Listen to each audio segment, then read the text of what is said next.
Congratulations for making it to the end of week 3 and the end of the introduction section of 207X. I wanted to begin by talking about the thought question that I left you with at the end of week 3. What is the biggest challenge about doing paleoanthropological work? What is the biggest challenge in studying fossils?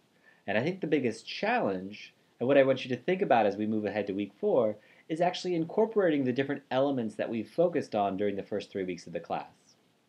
It's not easy, but it's relatively simple to go out, find fossils, and describe them.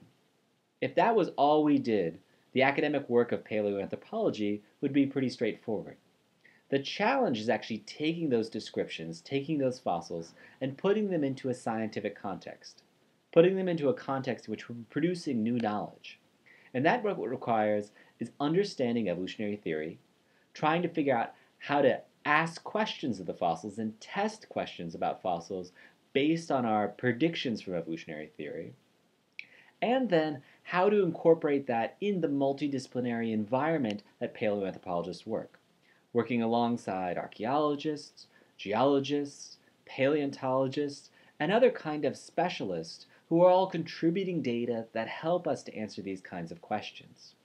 So it's incorporating the particular kind of evidence that we gather in paleoanthropology and putting that into an evolutionary framework, one in which we're proposing hypotheses and testing those hypotheses given the different kinds of evidence that we have available to us.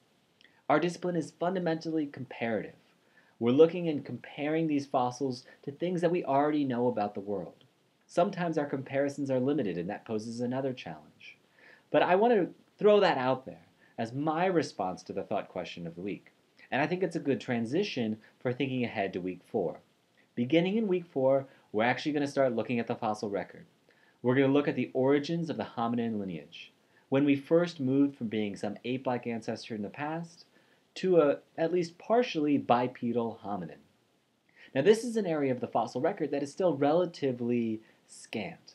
It's an area that we've made a lot of contributions to over the last 15 years in terms of new fossils, but that means our understanding of this is still somewhat preliminary.